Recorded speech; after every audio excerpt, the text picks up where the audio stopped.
Hello, everyone, and welcome to the Tuesday Unlock live stream. This is week 3 in our exit strategy series. So first we had Flipper on, who was doing 50 projects a year. We learned all about that very, very active income strategy. Last week we had on a midterm rental expert who is kind of balancing the long term and maybe like the Airbnb that you know so well. And today we have with us Miss Sarah Karakaian from Thanks for Visiting, who is a dear friend of mine and an absolute badass queen when it comes to anything short-term rentals. So, Sarah, if you want to do a quick intro about yourself, the podcast, all the amazing stuff that you do, and we'll hop into some questions. Yeah. So I co-founded Thanks for Visiting in 2019 with my business partner, Annette Grant. And it started off with two investors who are obsessed with short-term rentals chatting. And then we decided to put a mic in front of us. And all these years later, we have a really great podcast, YouTube channel, Instagram, like all the content as it relates to furnished rentals, short-term rentals as a whole. We teach the strategies that we've perfected. I've been doing short-term rentals since 2012. So it's just become what I do and what I talk about. And I love it very much. Yeah. And I actually love your story and I love what got you to Columbus. So can you kind of share a little bit about that, your background? Yeah. So Nick, my husband, like, and so many of you guys, someone gave you the book, Rich Dad, Poor Dad. And so my husband gave me the book, Rich Dad, Poor Dad in probably like 2010. And I got obsessed. And this is what happens. I get obsessed with the concept. And I'm like, I was an actor at the time. And so very much, not minding trading dollars for hours because I had a goal to be on the Broadway stage and that's what I was doing. But I knew that wealth building strategies for actors was very limited. And this is what I wanted to do. I loved houses. I loved being in houses. I've already loved, organize, like just being in a home I really loved. So I got my eye on a property in Queens, Astoria, in New York City area. And it was something that I thought Nick and I could figure out how to buy. I learned about like FHA and how we could put 3% down. And so we bought this home in, 2011, 2012. And at the same time, all my Australian friends were talking about this thing called Airbnb, because at the time as an actor, you get your actor friends to come stay in your home while you're on tour. Like that's very common. And so there are these Facebook groups called Gypsy Housing, where you would find other actors to come and pay your rent for you while you went on tour. So you were pretty familiar with the concept. Yeah. Well, I'm like, well, this is like the same thing, except like anyone can come stay with you. I had to convince my husband because he was like, we're definitely going to get an axe murderer. And I was like, let's just find out. So anyway, our home was really cool because it wasn't a duplex. It's a single family home.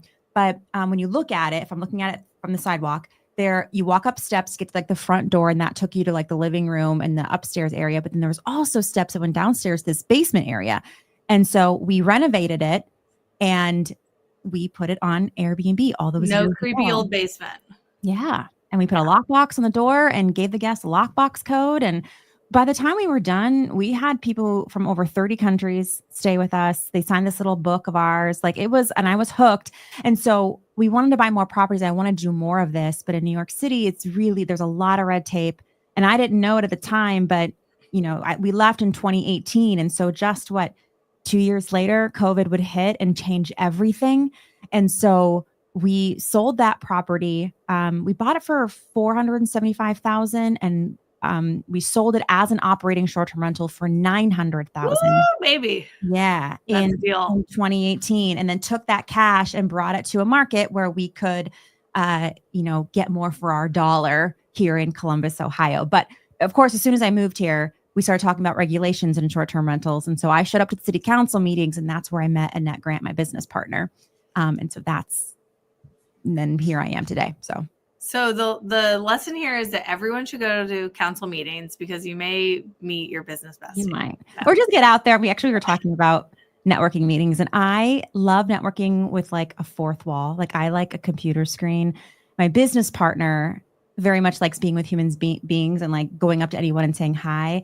But I can tell you that if you just go to these meetings in person and you make it a goal to meet one person, you never know what that can do. You just never know. You never know. And so your story, I mean, yes, you guys did really well with that property in the end, but you didn't start out with a ton of cash, a ton of capital. No. Like, how did you pay for this renovation? Yeah. Well, we paid for the renovation.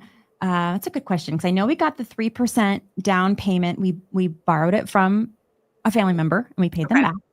And the renovation, Jesse, I don't remember. I think we kind of, anytime we just got money, we would just turn around, and we didn't get a loan out. I know that, but we did refinance the home. And so that also helped us too. And as soon as we opened up the short-term rental, we were cash flowing. So not only paying our mortgage, but we were making money on top of it, which was really great. But I think the renovation was probably around like 40 or 50 grand. And it took about a year or so. So I think anytime we just had money, we just maybe a little credit card action. Like, you know what I mean? Like, I don't remember, but we got it done. And we don't like to carry debt, like that kind of debt. So I'm sure we paid it off every month. But yeah. Awesome. And so you ran that for a few years, got you here to Columbus. Tell me a little bit about your portfolio here. Do you manage for others? Do you have your own assets? Yeah. So for a long time, I opened up a property management company where I managed short-term rentals from about 2018 until the end of 2024. Ooh, and recent. I merged my company with Steyer Hospitality. So they took over all of my contracts and that I had with property owners and the team and some systems. And we kind of married the two worlds together. And so if you are needing or know of anyone who needs short-term rental or mid-term rental management, I serve as the director of strategic planning there. And so I'm still overseeing a lot of that, but it's really fun because I get this like zoomed out view of the whole business. And I really enjoy that. But I did manage for other people for 5-6 years there. And then I own a fourplex, a duplex, a townhome, and then we just bought 134 acres in Hocking Hills, and we're going to develop a glamping site. And we hope to have like 15 to 20 units on that land. By the time we're done, that's a legacy project. Like, we're not, hustling to get it all done at once. But Sarah, what is the Instagram for that one?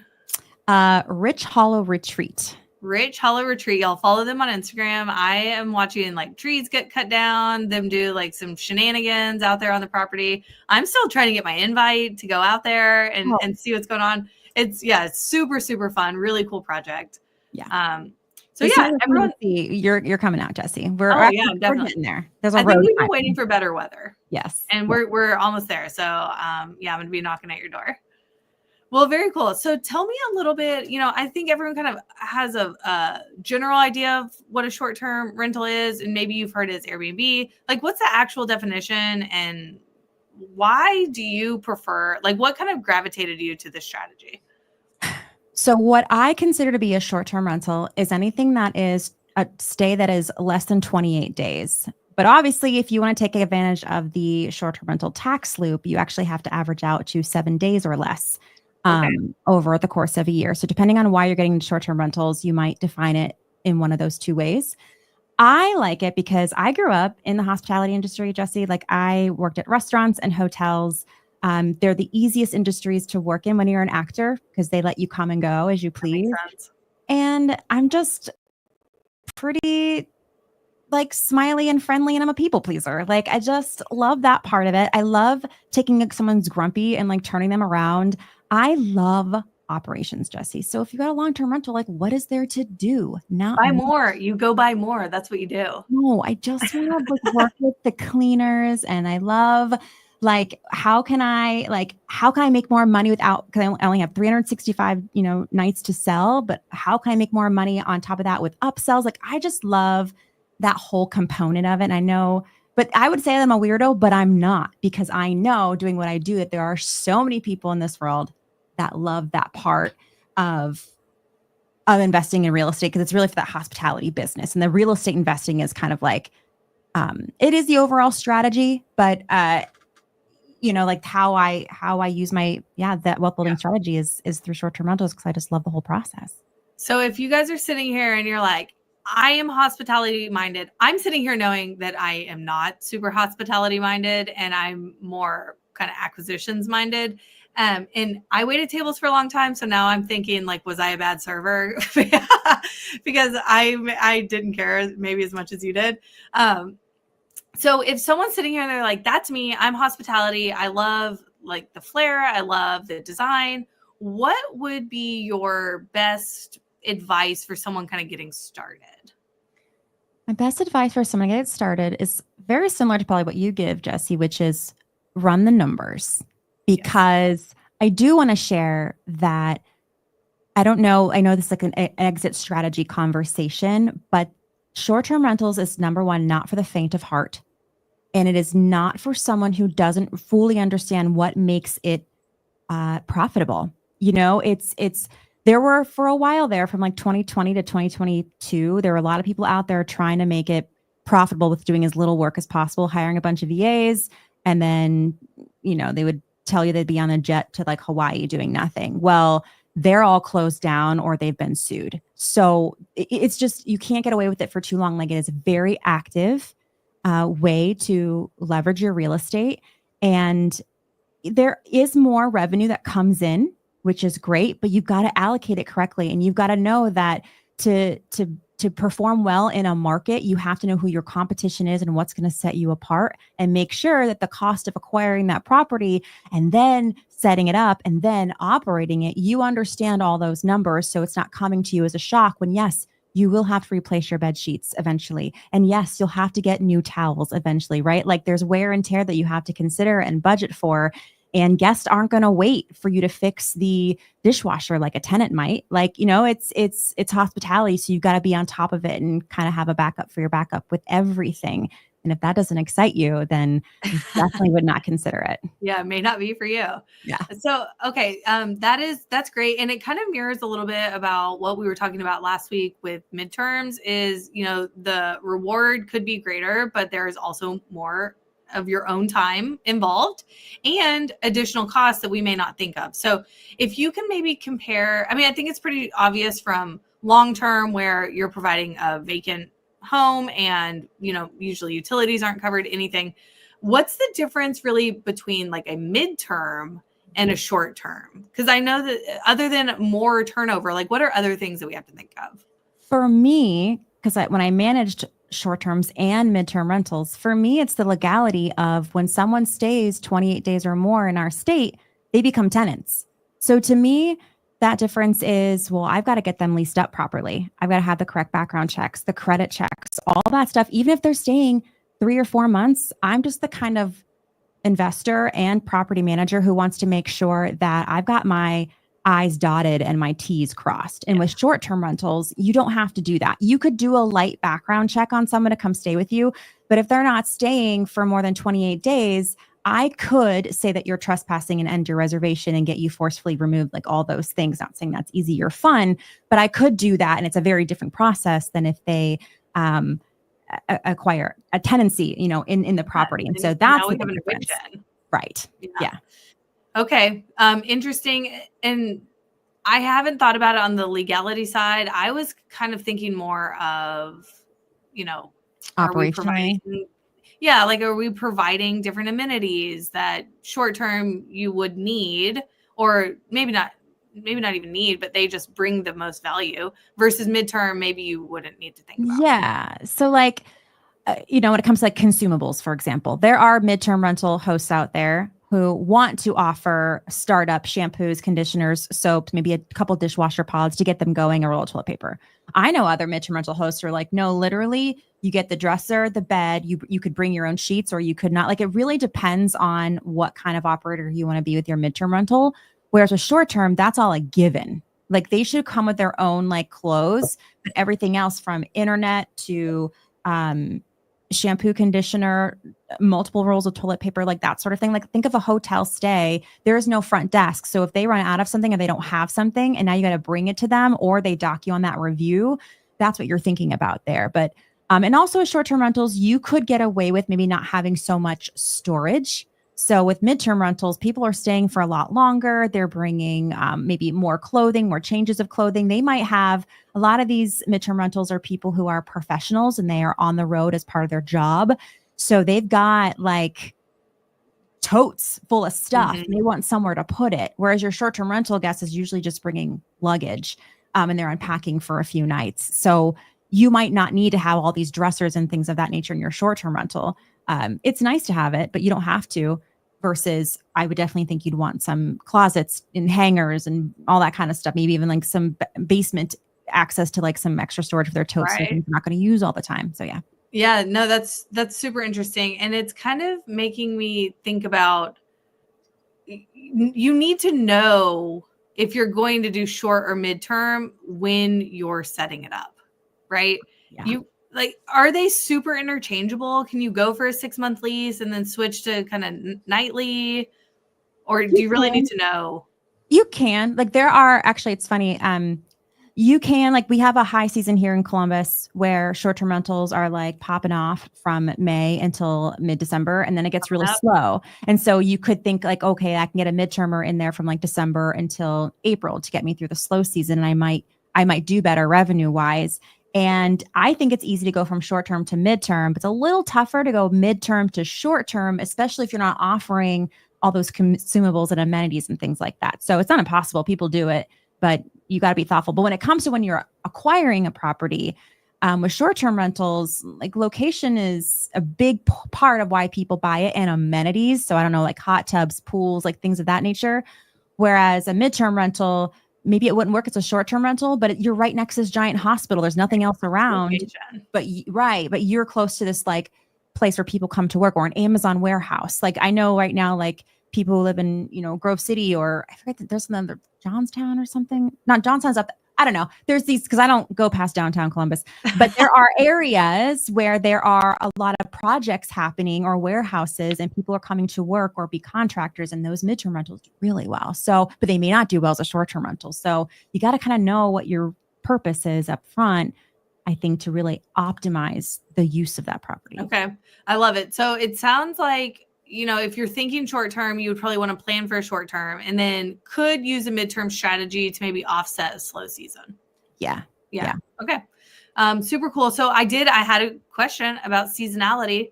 So what would you do if you're thinking, I want to be short term, year round? Like, how would you plan for that difference, and how big is the difference? I'm sure it's market dependent, but like, are we talking, half of your income, 75%? Like, how drastic could it be? Yeah, like, I've got a property, it's in our portfolio that we manage, 1 bedroom, 1 bath, the German Village, and it's super cute, very cute, performs. There is software out there where I can see that I'm beating all my competitors, right? So it's like outperforming the market. And a 1 bed, 1 bath during peak season, so anywhere from like June to November, can make up to $5,000 a month gross revenue. Wow, single bedroom. Nice. But February, she brought in like barely 3. So, but here's the thing, like, there is so much data out there when it comes to revenue and your marketplace, that you can go and see how much is that property gross over the course of a whole year. Okay, so I'm going to get, 80% of it during this high season, and then 20% of it's coming to this low season. I've got a budget. I've got to figure out how to allocate those funds. And like, when it comes to like my team and things of that nature, like, what can we do during this low season? How are they just contractors that I need? All that stuff you got to figure out. And that's why when you have these short-term rental investors and they're so focused on each month, it's like, really look at it holistically and what the property is going to bring over for the whole year, because that gives you a better picture. Okay. So you kind of look at an annual projection. Yes. Yeah. I know in long-term, we very frequently are looking, long-term single family or small apartments, we're looking at monthly. Once you get into larger apartments, you're looking more on an annual. So Airbnb is kind of in that same annual time frame. Yeah, that's how I do it. Cool. And we talk a lot about, in my business, we standardize our renovations. I'm doing the same flooring, the same paint, I know you're like laughing because you hate that, but I'm just doing the same thing over and over and over. And that's how I've been able to scale to over 70 units. But that doesn't cut it on a short term. Like, no one wants to live in a gray box. No. So what are you doing, like, kind of cost effective? Are there things that you should splurge on during the renovation that, do you need a designer? Do you need, your backdrop is so cute. Like, do you have to be a Sarah, or can you kind of anyone figure this out, how to make a cute Airbnb?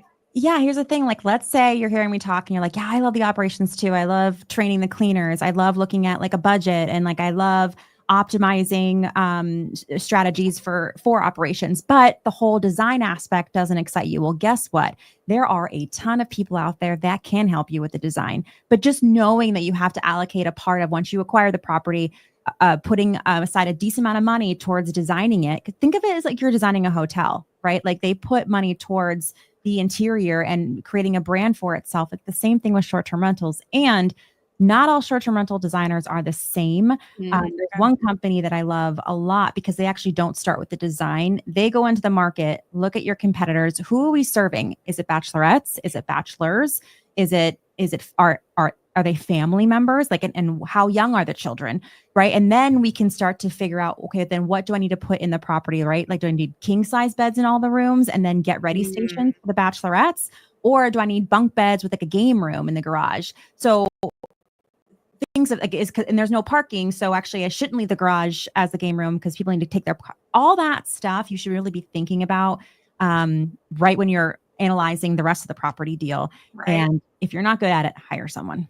Yeah, like the finishes on a Nashville Airbnb and like a Disney Orlando are going to be completely different. Completely different. Yeah. So you got to know your market. And Lizzie has a piggyback on that. So how would you plan and budget for furnishing? So if you're using a hard money loan, which how do y'all acquire with hard money? I have. Okay. Yeah. So they're usually, I've never seen a hard money who will cover furnishings. Yeah. How would you plan for that budget? How much, and typically where does the money come from? Yeah, that is a great question. I've usually done private money. You raise private? But I don't know if there are products out there where if they can see that the construction loan, the furnishing loan could be wrapped up into the deal. How much you should allocate depends on, it's so dependent. I wish there was a rule like, you should save probably anywhere from like for like a 1 bed, 1 bath. Like it's really tough these days to stand out, and for you doing it less than $17,000 for like not only the furnishings, but then think of like, how are we going to make it easy for us? Like, so we have automated smart locks, and we have nice TVs, and do we have an amenity of some sort? And then we want some wow factors. That might be wallpaper. That might be something that I said amenity already, but like something that makes you stand out from everyone else that you offer. Maybe it could be as simple as like this espresso machine, and you do this whole like, so it depends, but just know that it's so much more than if you're buying it to just furnish it for a midterm rental, or just buying it as a great home for someone who needs it for a long term and they're bringing their own stuff. I love it. Sarah, I think the only thing that could convince me to get into the short-term market is if it was a property that I could use and that my family could use, and it's somewhere that I want to go. Yeah. So talk to me a little bit about how I would narrow down if it's like, I guess I need to decide where I like to travel, and then I need to do X, Y, and Z. Like if I'm considering offsetting my personal vacation home with short-term income, how would I go about kind of that structure? Yeah. I know a lot of people, that's a desirable reason to have short-term. And actually, Jesse, I learned this too. It is the number one reason why people get into short-term. Okay. Most of the people on Airbnb use their property themselves, and they kind of subsidize it through renting it out. And there's so many other reasons why you might want a short-term rental too. And it's not because you love it. It's because tax strategy or something of that nature. And so in that case, a property manager would be a great fit for you, so that you don't have to do all that work. Again, depending on the tax strategy, because you do have to put your own work in. But when it comes to investing in a different market, the easy answer, the easy button is interview real estate agents who I think are short-term rentals investors themselves. And bonus if they also have some sort of property management component of the brokerage. Because like there's just so many nuances about regulations, and regulations aren't just statewide, and they're not just citywide, like they're countywide. And the last thing you want is for your agent not to know that you're in some little township nook, because I've heard these stories where you're not allowed to do it. And then you acquire this property, and now the whole reason you wanted to run it was a short-term rental. You can't do that strategy. That would be a real shame. Yeah. And then of course you want to look at saturation. And you want to look at, if you're, let's say you want to be by the water, you don't mind walking a couple blocks to the water. But that means that you probably won't make as much as if you invested on a property right on the water. But how much are you not getting because you're not on the water? And if this is truly just for you guys to enjoy and you don't mind walking, well, then don't worry. You know what I mean? Like, you don't worry about it because the competition is probably a lot less to acquire that property as a short-term rental than the ones that are right on the water. Right. And there are really awesome people out there that's all they do is look for great short-term rental deals, and then tell you why it's a great deal, whether it's, regulations are really favorable or competition is quite low. Like right now, Geneva, Ohio, it's a wine making little area, northern That's Ohio. like the third time that Geneva's come up in the last month, probably. Because it's getting a lot of, if they're short-term rental friendly and there are a lot of weddings there, they've got wine. I pass it on the way to visit my family in Erie, PA when I'm going to drive that way. And my I almost got married in Geneva, Ohio. And that was, 15 years ago. So it's markets like that where, again, it's kind of going against your strategy of you probably don't want a vacation there, Jesse, but people might who live in Cleveland or Erie or right. and so it's more of a drivable, quick destination for you. There's water and that could be a great place to look into. So I would say ask a lot of people, talk to great real estate agents who actually know what they're doing and understand if they invest themselves in that area, I would trust them more. Interview them and don't just hire, your cousin Bob's best friend because don't do that no matter what you're doing. It's they are the people advising you and being that partner of connecting you with the right answers. I don't have all the right answers to short-term rentals, but I can tell you who to talk to, who that's the niche part of the acquisition process that they're really good at. Right. So that's who you want to talk to when you're making that big of a purchase. Awesome. Sarah, this has been so insightful. You are just a wealth of information and just a total, just badass, honestly. We do have a couple questions in the comments that we can run through. I think we got most of them, but if y'all have any other questions, throw them in the comments real quick. Craig is asking, what was the name of the resort again? Yeah, we're building Rich Hollow Retreat. Is it RIDGE? RICH. Rich Hollow. Rich. Okay. We're all trying to get rich over here. Yeah. There you go. Ooh, that's good. Yes. Rich Hollow Retreat. So definitely follow them on Instagram. And then I know you have your thanks for visiting. Is that the Instagram? Yep. Our Instagram is thanks for visiting. There's an underscore at the end, but if you search for thanks for visiting, we pop up the top.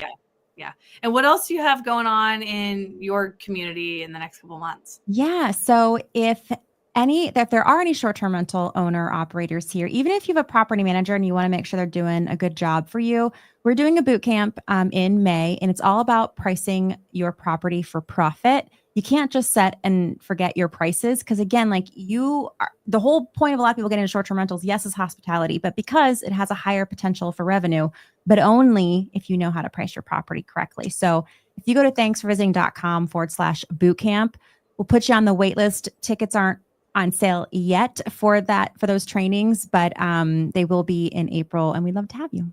Would love. Yeah. I don't even have an Airbnb and I want to be there. It's super, and it's really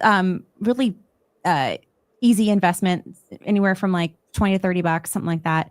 And it's 3 really in-depth trainings. It's because we want to give a lot of value and make more short-term rental owners more money. I love it.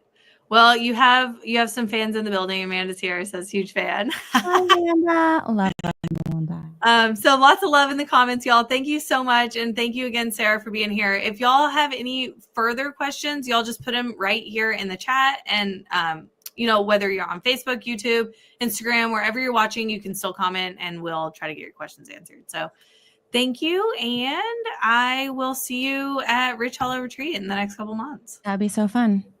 See ya. So good. Bye.